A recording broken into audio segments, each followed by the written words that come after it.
파리올림픽 예선 겸 U23 아시안컵 카타르 대회 조별리그 B조 최종에서 8회 연속 올림픽 출전을 목표로 하는 U23 일본 대표팀은 조별리그 최종전에서 U23 한국 대표팀에 0대1로 져 B조 2위 통과가 확정됐다. 0대0 동점이던 후반 30분 코너킥 상황에서 대회 첫 골을 내줬고 공격진은 끝까지 침묵했다. 이미 2연승으로 8강에 진출을 확정지었지만 이번 대회 첫 패배였다. 다음 경기는 A조 1위를 차지한 개최국 U23 카타르 대표팀과 3월 25일 준준결승에서 격돌한다. 보다가 스트레스 받는 경기였어. 아무튼 결정력이 없는 거. 축구의 경우 골에 대한 후각이 뛰어난 골잡이가 없으면 그 세대는 일정 수준까지 갈 수 없다.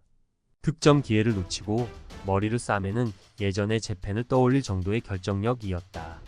참으로 안타까운 경기였다. 한국의 끈질김에 비하면 일본은 너무 쉬웠다. 코너킥에서도 일본 측이 코너킥을 차면 일본 선수의 몸을 여러 번 만졌고 일본 선수가 심판에게 여러 번 어필하자 한국 선수가 일본 선수에게서 손을 떼고 사각지대를 찾아 다시 몸을 움켜쥐었다. 반대로 한국이 코너킥을 얻었을 때 한국 선수들과 위치 선정 경쟁을 하지 않았고 쉽게 헤딩으로 득점했다. 절박함 때문에 진 경기였다. 늘 그렇듯이 일본은 공격 속도가 느립니다. 한 골 뒤쳐져 있는데 왜 뒤에서 공을 패스하는 거죠? 나가서 골을 넣는 패기를 보여주지 않겠습니까? 정말 답답한 경기였다. 어쨌든 도전 정신없는 젊은이들 사이에서 흔히 볼 수 있는 나는 실패하고 싶지 않다는 말은 여기에서도 볼 수 있었다. 그래서 항상 후방에서 공을 돌리고 있다. 일본 대표팀은 그런 것에서 벗어나야 더 강해진다. 후반 30분 코너킥 실점 신 골키퍼 노자와가는 왼쪽 구석에 구멍이 뚫려 거기를 헤팅으로 골을 먹혔다. 지는 건 감독님의 방심해서겠죠? 잘 나가는 골키퍼 코쿠보를 바꿀 필요가 있었어? 8강 진출이라 쉬게 하려고 했던 거야? 계속 보고 있으면 사이드에서 밖에 무너뜨릴 수 없어 라고 생각할 정도로 공격의 폭이 좁았다. 한국처럼 강한 상대에게 무너지지 않고 반격할 수 있다는 것을 알면서도 같은 방법밖에 할 수 없다는 것은 라고. 카타르가 한국보다 약할지 모르지만 실질 상대는 홈 경기가 되기 때문에 힘든 싸움이 될 것이라고 생각한다. 우리가 후퇴한 것이 아니라 공격 속도가 느렸고 수비할 시간이 충분했기 때문입니다. 정면에서 압박받으면 바로 백패스. 대한민국은 방어 태세를 갖춘 후 공격에 나섰다. 또 골문 앞에서도 볼을 소유하지 않고 바로 슛을 할 수 있었기 때문에 한국이 쉽게 리드를 잡을 수 있었다고 생각한다. 우리는 공을 잘 잡지 못했고 어제 우리가 한 것을 패할 자격이 있었다. 충분했다. 다음에는 더 강한 상대를 만나게 되니까 최선을 다해 주었으면 좋겠다. 측면을 효과적으로 무너뜨리기 위해서는 중앙을 돌파하는 도전을 하는 것이 중요합니다. 무조건 사이드 공격에만 집중하면 상대가 방어하기 쉬워집니다. 그래서 미드필드에서 백패스를 많이 했다. 요점은 공격의 변형이 너무 적다는 것입니다. 카타르가 한국보다 강한지 여부는 이번 대회에서 부차적이다.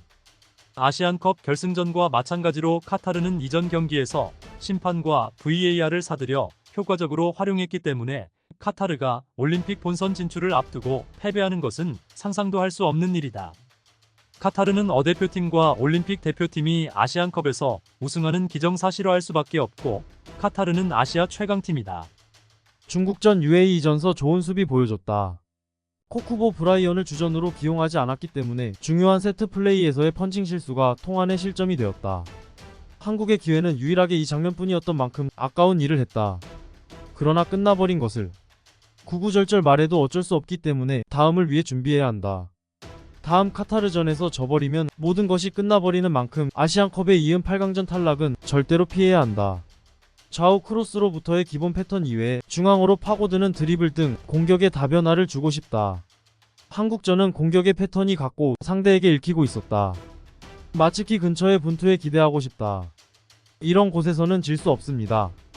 실점은 골키퍼의 실수이지만 점수를 따야 해. 1실점이라도 졌기 때문에 주전자라고 말하지만 1점밖에 주지 않았지만 패했다. 결국 득점 제로가 더 큰 문제다. 골키퍼는 그가 나올 때마다 공을 만져야 합니다. 단 한 번의 실수일 뿐이지만 그 실수는 치명적일 수 있고 그게 바로 골키퍼다. 실현? 1등으로 빠짐이 필요했는데 한국만큼 절박하지는 않았어. UAE전과 마찬가지로 한 골만 더 넣었다면 무승부라도 한국을 상대로 다른 경기를 할 수 있었을 것이다. 한 골차 패배를 하고 있는데도 파워플레이는 없었고 종료 직전도 백패스였다. 패배는 자연스러운 일입니다. 올림픽에 출전하는 것은 불가능하다고 생각합니다. 월드컵은 꼭 가고 싶다. 하지만 올림픽도 갈 수 있으면 가고 싶다. 이런 느낌이잖아. 한국도 기복이 있었지만 결국 승리를 향한 집념의 차이가 있었다. 유익하셨다면 구독, 좋아요, 댓글 부탁합니다.